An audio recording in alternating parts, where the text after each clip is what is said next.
मित्रों नमस्कार। मैं नासुनांचली कथा कहानी और उपन्यास के साथ पुनः उपस्थित हूँ। मित्रों, इस समय मैं वाचन कर रहा हूँ उपन्यास गोदान का, जिसे लिखा है प्रेमचंद जी ने। मित्रों, उपन्यास गोदान प्रेमचंद जी का सर्वाधिक लोकप्रिय उपन्यास है। मैं अब तक उपन्यास गोदान के भाग 22 तक का वाचन अपने वाचन के पिछले क्रम में कर चुका हूँ, जिसे आप मेरे चैनल कथा कहानी और उपन्यास पर जाकर सुन सकते हैं। आज लीजिए सुनिए उपन्यास गोदान के भाग 23 का वाचन मेरे अर्थात नासुनांचली के स्वर में। गोबर और झुनिया के जाने के बाद घर सुनसान रहने लगा। धनिया को बार बार मुन्नू की याद आती रहती है। बच्चे की माँ तो झुनिया थी और उसका पालन धनिया ही करती थी।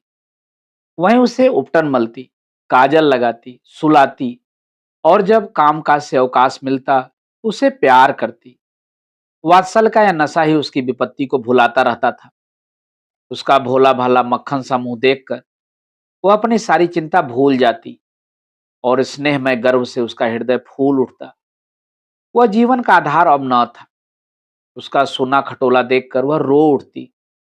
वह कवच जो सारी चिंताओं और दुराशाओं से उसकी रक्षा करता था, उससे छिन गया था। वह बार बार सोचती, उसने झुनिया के साथ ऐसी कौन सी बुराई की थी जिसका उसने यह दंड दिया।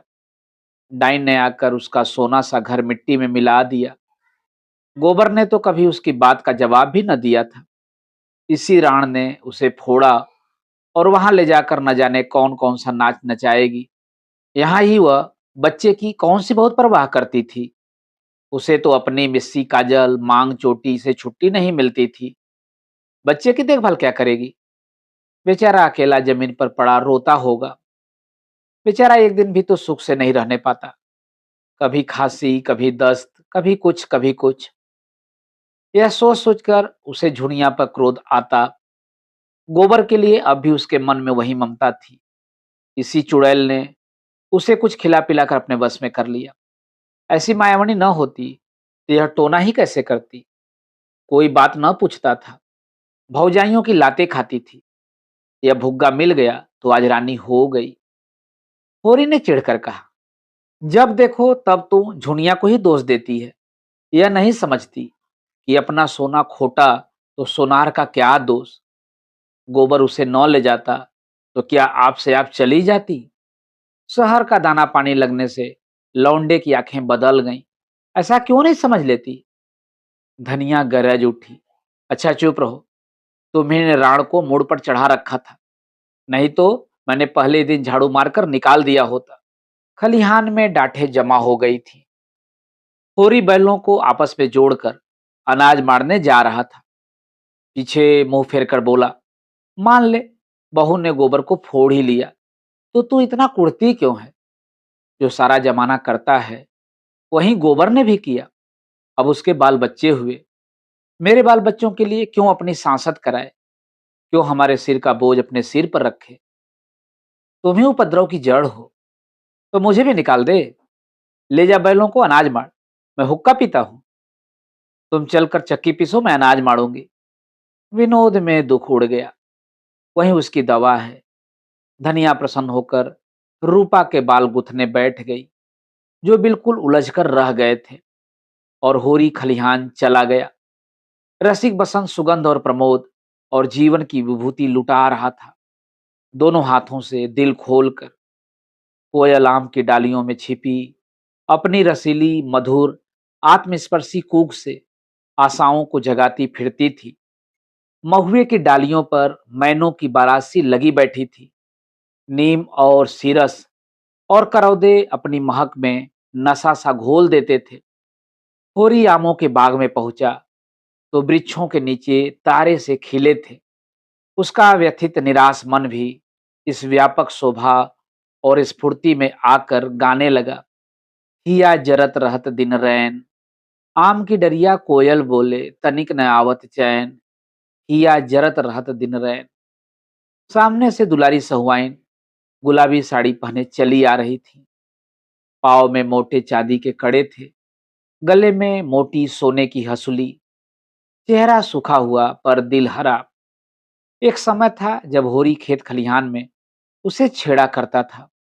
वह भाभी थी, होरी देवर था। इस नाते से दोनों में विनोद होता रहता था। जब से साहजी मर गए, दुलारी ने घर से निकलना छोड़ दिया।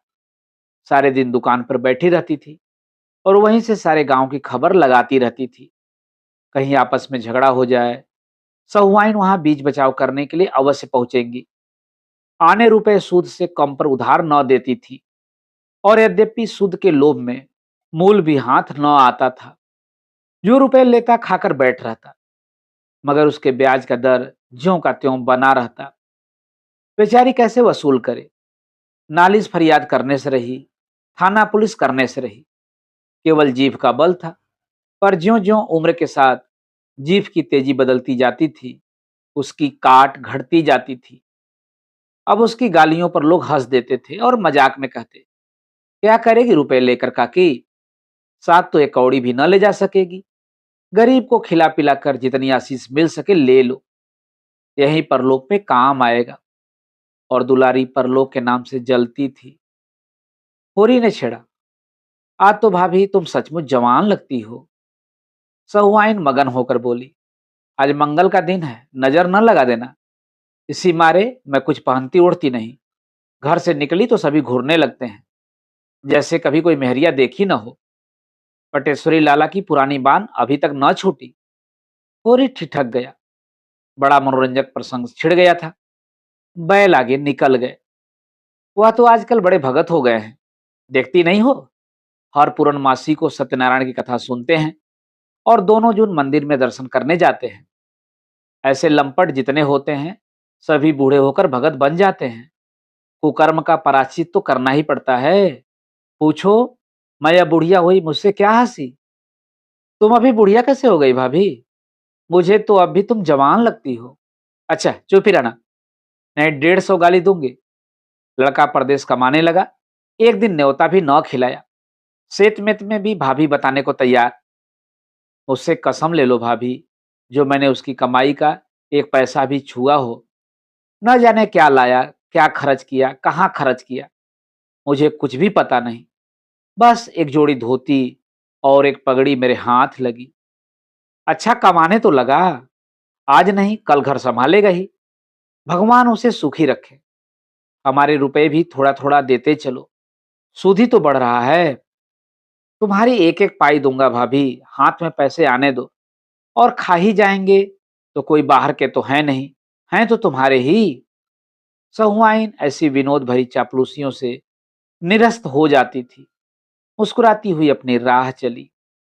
तुरी लपक कर बैलों के पास पहुंच गया और उन्हें पौर में डालकर चक्कर देने लगा।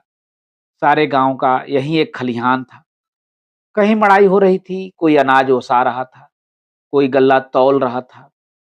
नाई बारी बढ़ई लोहार पुरोहित भाट भिखारी सभी अपने अपने जेवरें लेने के लिए जमा हो गए थे। एक पेड़ के नीचे झुमरी सिंह खाट पर बैठे अपनी सवाई उगा रहे थे। कई बनिए खड़े गल्ले का भावताव कर रहे थे। सारे खलिहान में मंडी सी रौनक थी।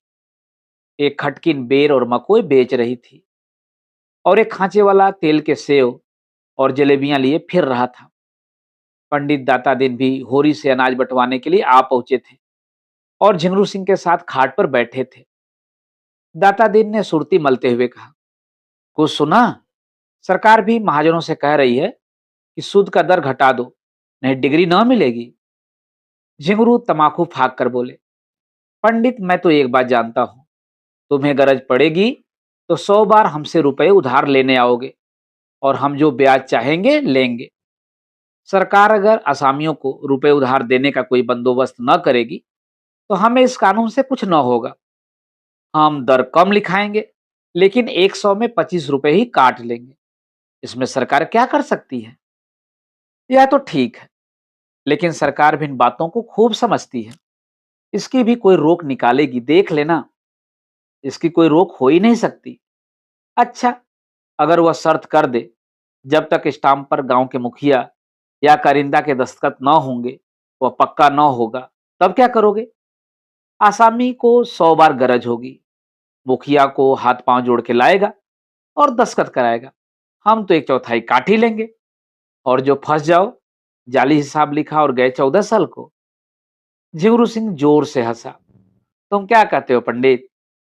क्या तो अब संसार बदल जाएगा? कानून और न्याय उसका है जिसके पास पैसा है। कानून तो है कि महाजन किसी आसामी के साथ कड़ाई ना करे, कोई जमींदार किसी काश्तकार के साथ सख्ती न करे। मगर होता क्या है, रोज ही देखते हो, जमींदार मुसक बधवा के पिटवाता है और महाजन लात और जूते से बात करता है। जो किसान पोढ़ा है, उससे न जमींदार बोलता है न महाजन। ऐसे आदमियों से हम मिल जाते हैं और उनकी मदद से दूसरे आदमियों की गर्दन दबाते हैं। तुम्हारे ऊपर राय साहब के 500 रुपए निकलते हैं, लेकिन नोखेराम में है इतनी हिम्मत कि तुमसे कुछ बोलें? वह जानते हैं तुमसे मेल करने में ही उनका हित है। असामी में इतना बूता है कि रोज अदालत दौड़े। सारा कारोबार इसी तरह चलता रहेगा जैसे चल रहा है। कचहरी अदालत उसी के साथ है जिसके पास पैसा है। हम लोगों को घबराने की कोई बात नहीं। यह कहकर उन्होंने खलिहान का एक चक्कर लगाया और फिर आकर खाट पर बैठते हुए बोले, हाँ, मतई के ब्याह का क्या हुआ? हमारी सलाह तो है कि उसका ब्याह कर डालो। अब तो बड़ी बदनामी हो रही है। दाता दीन को जैसे ततैया ने काट खाया। इस आलोचना का क्या असर था, वह खूब समझते थे। गर्म होकर बोले, पीठ पीछे आदमी जो चाहे बके, हमारे मुंह पर कुछ कोई कहे तो उसकी मूछें उखाड़ लूं। कोई हमारी तरह नेमी बन तो ले। कितनों को जानता हूं जो कभी संध्या बंदन नहीं करते। न उन्हें धर्म से मतलब, न कर्म से, न कथा से मतलब, न पुराण से। वह भी अपने को ब्राह्मण कहते हैं। हमारे ऊपर क्या हंसेगा कोई, जिसने अपने जीवन में एक एकादशी का नागा नहीं की, कभी बिना स्नान पूजा किए मुंह में पानी नहीं डाला। नेम का निभाना कठिन है। कोई बता दे कि हमने कभी बाजार की कोई चीज खाई हो या किसी दूसरे के हाथ का पानी पिया हो, तो उसकी टांग की राह निकल जाऊं। इसलिए हमारी चौखट नहीं लागने पाती। चौखट, बर्तन भाड़ा छूना तो दूसरी बात है। मैं ये नहीं कहता कि मतैया बहुत अच्छा काम कर रहा है, लेकिन जब एक बार बात हो गई तो यह पाजी का काम है कि औरत को छोड़ दे। मैं तो खुल्लम खुल्ला कहता हूँ, इसमें छिपाने की कोई बात नहीं। स्त्री जाति पवित्र है। दाता दीन अपनी जवानी में स्वयं बड़े रसिया रह चुके थे, लेकिन अपने नेम धर्म से कभी नहीं चूके। माता दिन भी सुयोग्य पुत्र की भांति उन्हीं के पद चिन्हों पर चल रहा था। धर्म का मूल तत्व है पूजा पाठ, कथा व्रत और चौका चूल्हा। जब पिता पुत्र दोनों ही मूल तत्व को पकड़े हुए हैं, तो किसकी मजाल है कि उन्हें पदभ्रष्ट कह सके। जिगरू सिंह ने कायल होकर कहा, मैंने तो भाई जो सुना था वह तुमसे कह दिया। दाता दीन ने महाभारत और पुराणों से ब्राह्मणों द्वारा अन्य जातियों की कन्याओं के ग्रहण किए जाने की एक लंबी सूची पेश की और यह सिद्ध कर दिया कि उनसे जो संतान हुई वह ब्राह्मण कहलाई, और आजकल के जो ब्राह्मण हैं वह उन्हीं संतानों की संतान है। यह प्रथा आदिकाल से चली आई है और इसमें कोई लज्जा की बात नहीं। झिंगरू सिंह उनके पांडित्य पर मुग्ध होकर बोले, तब क्यों आजकल लोग वाजपेयी और शुक्ल बने फिरते हैं? समय समय की प्रथा है और क्या। किसी में उतना तेज तो हो, विष खाकर उसे पचाना तो चाहिए। वह सतयुग की बात थी, सतयुग के साथ गई। अब तो अपना निवाह बिरादरी के साथ मिलकर रहने में है। मगर करूं क्या, कोई लड़की वाला आता ही नहीं। तुमसे भी कहा, औरों से भी कहा, कोई नहीं सुनता, तो मैं क्या लड़की बनाऊं? झिंगरू सिंह ने डांटा, झूठ मत बोलो पंडित। मैं 2 आदमियों को फांस फूस कर लाया, मगर तुम मुंह फैलाने लगे तो दोनों कान खड़े करके निकल भागे। आखिर किस बिरते पर 1500 मांगते हो? 10 बीघे खेत और भीख के सिवा तुम्हारे पास और क्या है? दाता दिन के अभिमान को चोट लगी। दाढ़ी पर हाथ फेर कर बोले, पास कुछ न सही, मैं भीख ही मांगता हूं, लेकिन मैंने अपनी लड़कियों के ब्याह में 500-500 दिए हैं। फिर लड़के के लिए 500 क्यों न मांगू? किसी ने सेतमेत में मेरी लड़की ब्याह ली होती तो मैं भी सेत में लड़का ब्याह लेता। रही हैसियत की बात, तुम जजमानी को भीख समझो, मैं तो उसे जमींदारी समझता हूँ। बैंक घर, जमींदारी मिट जाए, बैंक घर टूट जाए, लेकिन जजमानी अंत तक बनी रहेगी। जब तक हिंदू जाति रहेगी, तब तक ब्राह्मण भी रहेंगे और जजमानी भी रहेगी। सहालग में मजे से घर बैठे, 100-200 फटकार लेते हैं। कभी भाग लड़ गया तो 400-500 भी मार लिया। कपड़े, बर्तन, भोजन अलग से। कहीं न कहीं नित ही कार परोजन पड़ा ही रहता है। कुछ न मिले तब भी 1-2 थाल और 2-4 आने दक्षिणा मिल ही जाती है। ऐसा चैन न जमींदारी में है न साहूकारी में। और फिर मेरा तो सिलिया से जितना उबार होता है, उतना ब्राह्मण की कन्या से क्या होगा? वह तो बहुरिया बनी बैठी रहेगी। बहुत होगा रोटियां पका देगी। यहाँ सिलिया अकेली 3 आदमियों का काम करती है और मैं उसे रोटी के सिवा और क्या देता हूँ? बहुत हुआ तो साल में 1 धोती दे दी। दूसरे पेड़ के नीचे दाता दिन का निजी पैरा था। 4 बैलों से मड़ाई हो रही थी। धन्ना चमार बैलों को हाँक रहा था। सिलिया पैरे से अनाज निकाल निकाल कर ओसा रही थी और माता दिन दूसरी ओर बैठा अपनी लाठी में तेल मल रहा था। सिलिया सांवली सलोनी छरहरी बालिका थी, जो रूपवती न होकर भी आकर्षक थी। उसके हास में, चितवन में, अंगों के विलास में हर्ष का उन्माद था, जिससे उसकी बोटी बोटी नाचती रहती थी। सिर से पांव तक भूसे के अड़ुओं से सनी, पसीने से तर, सिर के बाल आधे खुले, वह दौड़ दौड़ कर अनाज ओसा रही थी, मानो तन मन से कोई खेल खेल रही हो। माता दिन ने कहा, आज सांझ तक अनाज बाकी न रहे सिलिया, तू थक गई हो तो मैं आऊं? सिलिया प्रसन्न मुख बोली, तुम काहे को आओगे पंडित? मैं संध्या तक सब ओसा दूंगी। अच्छा, तो मैं अनाज ढो ढो कर रखाऊं, तू अकेली क्या क्या कर लेगी? तुम घबराते क्यों हो? मैं ओसा भी दूंगी, ढोकर रख भी आऊंगी और हर रात तक यहाँ एक दाना भी न रहेगा। दुलारी सहुआइन आज अपना लहना वसूल करती फिरती थी। सिलिया उसकी दुकान से होली के दिन 2 पैसे का गुलाबी रंग लाई थी। अभी तक पैसे न दिए थे। सिलिया के पास आकर बोली, क्यों रे सिलिया, महीना भर रंग लाए हो गया, अभी तक पैसे नहीं दिए? मांगती हूं तो मटक कर चली जाती है। आज मैं बिना पैसा लिए न जाऊंगी।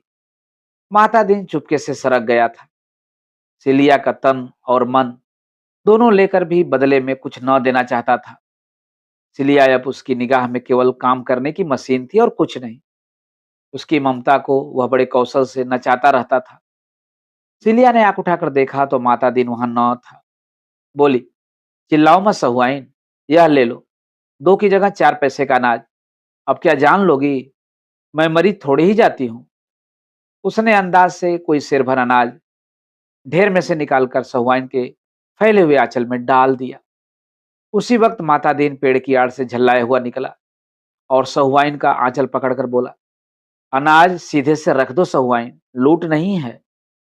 फिर उसने लाल लाल आंखों से सिलिया को देखकर डांटा, तूने अनाज क्यों दे दिया? किससे पूछ कर दिया? तू कौन होती है मेरा अनाज देने वाली?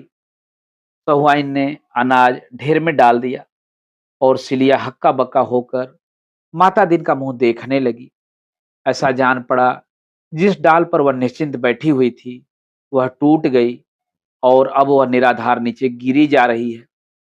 खिसियाए हुए मुंह से आंखों में आंसू भरकर सहुआइन से बोली, तुम्हारे पैसे मैं फिर दे दूंगी सहुआइन, आज मुझ पर दया करो।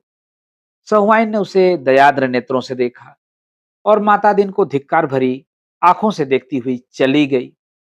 तब सिलिया ने अनाज उसाते हुए आहत गर्व से पूछा, तुम्हारी चीज में मेरा कुछ अख्तियार नहीं है?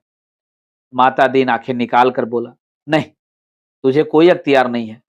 काम करती है, खाती है, जो तू चाहे कि खा भी और लुटा भी, तो यह यहाँ न होगा। अगर तुझे यहाँ न पड़ता पड़ता हो तो कहीं और जाकर काम करो।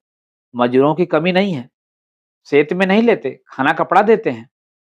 सिलिया ने उस पक्षी की भांति, जिसे मालिक ने पर काट कर पिंजरे से निकाल दिया हो, माता दिन की ओर देखा। उस चितवन में वेदना अधिक थी या भर्त्सना, यह कहना कठिन है, पर उसी पक्षी की भांति उसका मन फड़फड़ा रहा था और ऊंची डाल पर उन्मुक्त वायुमंडल में उड़ने की शक्ति न पाकर उसी पिंजरे पर जा बैठना चाहता था, चाहे उसे बेदाना बेपानी पिंजरे की तिलियों से सिर टकराकर मर ही क्यों न जाना पड़े। सिलिया सोच रही थी, अब उसके लिए दूसरा कौन सा ठौर है। वह व्याहता न होकर भी संस्कार में और व्यवहार में और मनोभावना में व्याहता थी, और अब माता दिन उसे मारे या काटे, उसे दूसरा आश्रय नहीं, दूसरा अवलंब नहीं। उसे वह दिन याद आए, और अभी 2 साल भी तो नहीं हुए जब यही माता दिन उसके तलवे सहलाता था। जब उसने जनेऊ हाथ में लेकर कहा था, सिलिया, जब तक दम में दम है, तुझे ब्याहता ही की तरह रखूंगा। जब वह प्रेमातुर होकर हार में और बाग में और नदी के तट पर उसके पीछे पीछे पागलों की भांति फिरा करता था, और आज उसका यह निष्ठुर व्यवहार, मुट्ठी भर अनाज के लिए उसका पानी उतार दिया। उसने कोई जवाब न दिया। कंठ में नमक के एक ढेले का अनुभव करती हुई आहत हृदय और शिथिल हाथों से फिर काम करने लगी। उसी वक्त उसकी माँ, बाप, दोनों भाई और अन्य कई चमारों ने न जाने किधर से आकर माता दिन को घेर लिया। सिलिया की माँ ने आते ही उसके हाथ से अनाज की टोकरी छीनकर फेंक दी और गाली देकर बोली, राण, जब तुझे मजदूरी ही करनी थी तो घर की मजदूरी छोड़कर यहाँ क्या करने आई थी? जब ब्राह्मण के साथ रहती है तो ब्राह्मण की तरह रह। सारी बिरादरी की नाक कटवा कर भी चमारी नहीं बनना था तो यहाँ क्या घी का लोंदा लेने आई थी? चुल्लू भर पानी में डूब नहीं मरती। झुंगरू सिंह और दाता दिन दोनों दौड़े और चमारों के बदले हुए तेवर देखकर उन्हें शांत करने की चेष्टा करने लगे। झुंगरू सिंह ने सिलिया के बाप से पूछा, क्या बात है चौधरी, किस बात का झगड़ा है? सिलिया का बाप हरखू 60 साल का बूढ़ा था। काला दुबला, सुर्ख मिर्च की तरह पिचका हुआ, पर उतना ही तीक्ष्ण। बोला, झगड़ा कुछ नहीं है ठाकुर। हम आज या तो माता दिन को चमार बना के छोड़ेंगे या उनका और अपना रकत एक कर देंगे। सिलिया कन्या जात है, किसी न किसी के घर जाएगी ही। इस पर हमें कुछ भी नहीं कहना है, मगर उसे जो कोई भी रखे, हमारा होकर रखे। तुम हमें ब्राह्मण नहीं बना सकते, मुदा हम तुम्हें चमार बना सकते हैं। हमें ब्राह्मण बना दो। हमारी सारी बिरादरी ब्राह्मण बनने को तैयार है। जब यह समर्थ नहीं है तो फिर तुम भी चमार बनो। हमारे साथ खाओ पियो, हमारे साथ उठो बैठो। हमारी इज्जत लेते हो तो अपना धर्म हमें दे दो। दाता दिन ने लाठी फटका कर कहा, मुंह संभाल कर बातें कर हरखुआ। तेरी बिटिया वह खड़ी है, ले जा जहां चाहे। हमने उसे बांध नहीं रखा है। काम करती थी, मजदूरी लेती थी। यहाँ मजदूरों की कमी नहीं है। सिलिया की माँ उंगली चमकाकर बोली, वाह वाह पंडित, खूब न्याय करते हो। तुम्हारी लड़की किसी चमार के साथ निकल गई होती और तुम इस तरह की बातें करते तो देखती। हम चमार हैं, इसलिए हमारी कोई इज्जत ही नहीं। हम सिलिया को अकेले न ले जाएंगे, उसके साथ माता दिन को भी ले जाएंगे, जिसने उसकी इज्जत बिगाड़ी है। तुम बड़े नेमी धर्मी हो, उसके साथ सोओगे लेकिन उसके हाथ का पानी न पियोगे। यही चुड़ैल है कि यह सब सहती है। मैं तो ऐसे आदमी को माहूर दे देती। हर खून ने अपने साथियों को ललकारा, सुन ली इन लोगों की बात की नहीं? अब क्या खड़े मुंह ताकते हो? इतना सुनना था कि दो चमारों ने लपक कर माता दिन के हाथ पकड़ लिए। तीसरे ने झपट कर उसका जनेऊ तोड़ डाला, और इसके पहले कि दाता दिन और झिंगरू सिंह अपनी अपनी लाठी संभाल सकें, दो चमारों ने माता दिन के मुंह में एक बड़ी सी हड्डी का टुकड़ा डाल दिया। माता दिन ने दांत जकड़ लिए, फिर भी वह घिनौनी वस्तु उनके होठों में तो लग ही गई। उन्हें मतली हुई और मुंह आप से आप खुल गया और हड्डी कंठ तक जा पहुंची। इतने में खलिहान के सारे आदमी जमा हो गए। पर आश्चर्य यह कि कोई इन धर्म के लुटेरों से मुजाहिम न हुआ। माता दिन का व्यवहार सभी को नापसंद था। वह गांव की बहु बेटियों को घूरा करता था, इसलिए मन में सभी उसकी दुर्गति से प्रसन्न थे। हाँ, ऊपरी मन से लोग चमारों पर रोब जमा रहे थे। होरी ने कहा, अच्छा, अब बहुत हुआ हरखू, भला चाहते हो तो यहां से चले जाओ। हरखू ने निडरता से उत्तर दिया, तुम्हारे घर में भी लड़कियां हैं होरी महतो, इतना समझ लो। इस तरह गांव की मर्यादा बिगड़ने लगी तो किसी की आबरू न बचेगी। एक क्षण में शत्रु पर पूरी विजय पाकर आक्रमणकारियों ने वहां से टल जाना ही उचित समझा। जनमत बदलते देर नहीं लगती, उससे बचे रहना ही अच्छा है। माता दिन कैक कर रहा था। दाता दिन ने उसकी पीठ सहलाते हुए कहा, एक एक को 5-5 साल के लिए न भेजवाया तो कहना, 5-5 साल तक चक्की पिसवाऊंगा। हरकू ने हेकड़ी के साथ जवाब दिया, इसका कोई गम नहीं। कौन तुम्हारी तरह बैठे मौज करते हैं? जहां काम करेंगे वहीं आधा पेट दाना मिल जाएगा। माता दिन कह कर चुकने के बाद निर्जीव सा जमीन पर लेट गया, मानो कमर टूट गई हो, मानो डूब मरने के लिए चुल्लू भर पानी खोज रहा हो। जिस मर्यादा के बल पर उसकी रसिकता और घमंड और पुरुषार्थ अकड़ता फिरता था, वह मिट चुकी थी। उस हड्डी के टुकड़े ने उसके मुंह को ही नहीं, उसकी आत्मा को भी अपवित्र कर दिया था। उसका धर्म इसी खान पान छूत विचार पर टिका हुआ था। आज उस धर्म की जड़ कट गई। अब वह लाख प्रायश्चित करे, लाख गोबर खाए और गंगा जल पिए, लाख दान पुण्य और तीर्थ व्रत करे, उसका मरा हुआ धर्म जी नहीं सकता। अगर अकेले की बात होती तो छिपा ली जाती, यहाँ तो सबके सामने उसका धर्म लूटा। अब उसका सिर हमेशा के लिए नीचा हो गया। आज से वह अपने ही घर में अछूत समझा जाएगा। उसकी स्नेहमयी माता भी उससे घृणा करेगी और संसार से धर्म का ऐसा लोप हो गया कि इतने आदमी केवल खड़े तमाशा देखते रहे, किसी ने चू तक न की। एक क्षण पहले जो लोग उसे देखते ही पलायन करते थे, अब उसे देखकर मुंह फेर लेंगे। वह किसी मंदिर में भी न जा सकेगा, न किसी के बर्तन भाड़े छू सकेगा। और यह सब हुआ इस अभागिन सिलिया के कारण। सिलिया जहां अनाज ओसा रही थी, वहीं सिर झुकाए खड़ी थी, मानो यह उसी की दुर्गति हो रही है।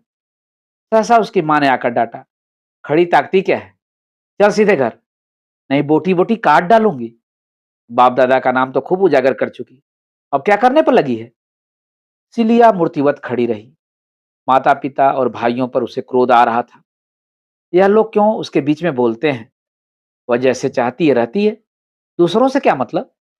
कहते हैं यहाँ तेरा अपमान होता है, तब क्या कोई ब्राह्मण उसका पकाया खा लेगा, उसके हाथ का पानी पी लेगा।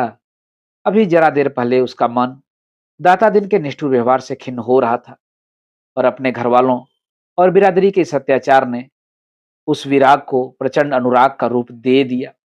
विद्रोह भरे मन से बोली, मैं कहीं न जाऊंगी, तू क्या यहाँ भी मुझे जीने न देगी। बुढ़िया कर्कश स्वर में बोली, तू न चलेगी, नहीं, चल सीधे से, नहीं जाती। तुरंत दोनों भाइयों ने उसके हाथ पकड़ लिए और उसे घसीटते हुए ले चले। सिलिया जमीन पर बैठ गई। भाइयों ने इस पर भी न छोड़ा, घसीटते ही रहे। उसकी साड़ी फट गई, पीठ और कमर की खाल छिल गई, और वह जाने पर राजी न हुई। तब हरखू ने लड़कों से कहा, अच्छा अब इसे छोड़ दो, समझ लेंगे मर गई, मगर अब जो कभी मेरे द्वार पर आई तो लहू पी जाऊंगा। सिलिया जान पर खिलकर बोली, हाँ, जब तुम्हारे द्वार पर जाऊं तो पी लेना। बुढ़िया ने क्रोध के उन्माद में सिलिया को कई लातें जमाई, और हरखू ने अगर उसे हटा न दिया होता तो शायद प्राण ही लेकर छोड़ती। बुढ़िया फिर झपटी तो हरखू ने उसे धक्के देकर पीछे हटाते हुए कहा, तू बड़ी हत्यारी निकलिया, क्या उसे मार ही डालेगी। सिलिया बाप के पैरों से लिपट कर बोली, मार डालो दादा, सब जाने मिलकर मार डालो।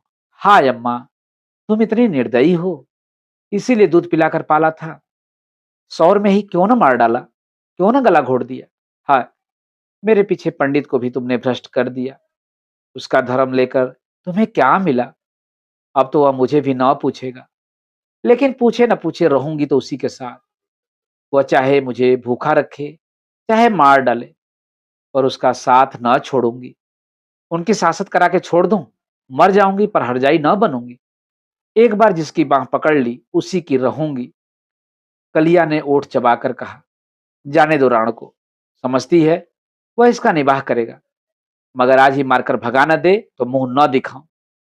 भाइयों को भी दया आ गई।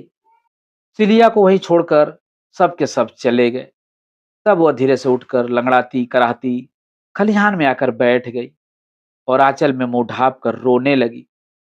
दाता दिन ने जुलाहे का गुस्सा दाढ़ी पर उतारा, उनके साथ चली क्यों नहीं गई, अब क्या करवाने पर लगी हुई है। मेरा सत्यानाश करा के भी पेट नहीं भरा सिलिया।